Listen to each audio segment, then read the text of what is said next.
Academic bar. Have you ever heard of it before? From the Symposium by Plato describing the ancient Greeks who gathered for drinking and discussions of philosophy, to Hemingway's favorite haunt, the legendary Sloppy Jones bar, academic bars have time-honored storied history. In 2014, the British Science Association built up a non-profit project, Science in a Bar, the SciBar, which has become the viral tag on Chinese social media since this summer.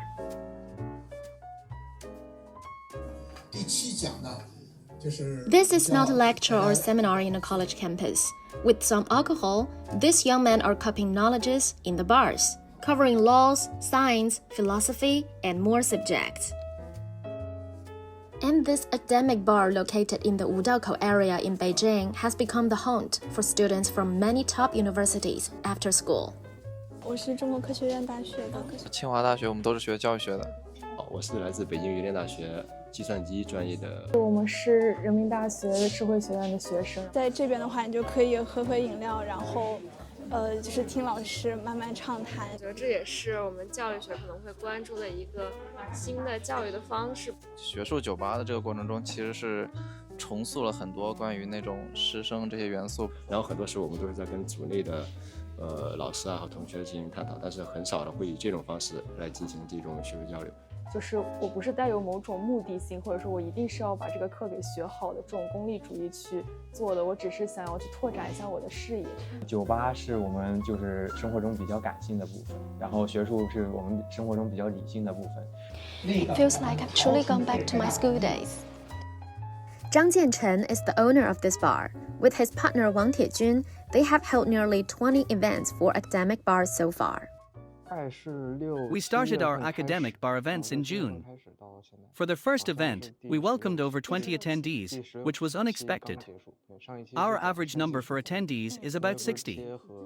For today, we have over 120 people registered. We can call it the Street Academy, which I think is a cool term. Actually, it is a microcosm of learning for all in China. With young people's innovative thinking and the trend of internet mobile learning, learning methods can be diversified and more flexible. And for Professor Wang Hongbo, the speaker for this day's event, this is the third time for him to give the speech in a SciBar.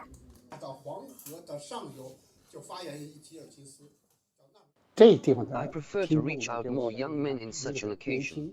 The important thing is that I focus on the attendees' eyes. I could see their thirst for knowledge in the eyes from students in the SciBars. This form is much free and relaxed to let more people could learn from the topics they are really interested in.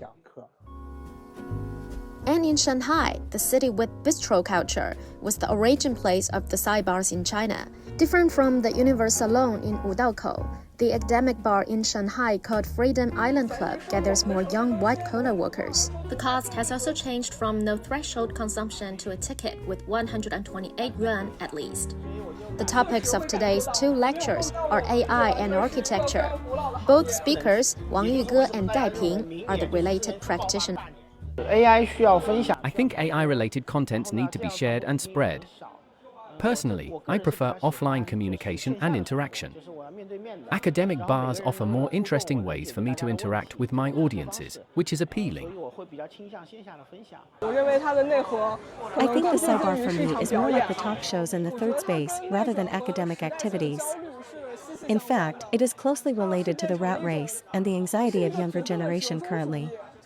The SciBar for them is like the emotional outlet. As the organizer, Liu Zheng's main business is community operations. He organizes academic bars in his spare time, and he focuses more on its clientele and further opportunities.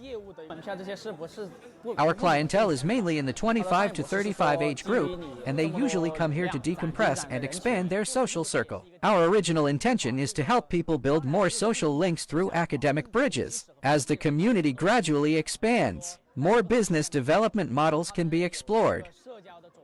According to Maslow's hierarchy of needs theory, with the development of society and upgrades of people's material life and education level, more individuals tend to pursue the satisfaction of cognitive and aesthetics needs. So what are really behind the SciBar, and will it can really go far? At the SciBar in Shanghai, I met with a girl who's a teacher from Shanghai Jiaotong University. She told me that their professor Zhang Xin'an had recommended her to experience academic bars. Maslow's hierarchy of needs mentions the need for a sense of belonging, where academic bars provide the emotional value of belonging and identity to groups such as students and white-collar workers. From the perspective of supply, it may be difficult for academic bars to provide continuous high-quality contents. The academic output also may be difficult to guarantee.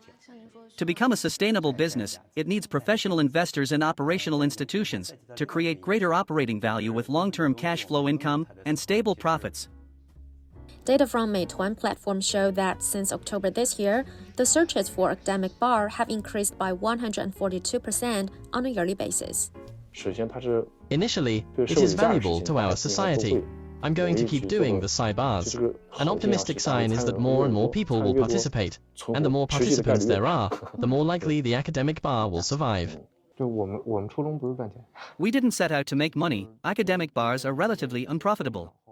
However, due to the relative stability of our customer and academic resources, our activities are still sustainable. We have already scheduled our events for the March next year. The SciBars, it's good to learn something, but if not, it's still not bad.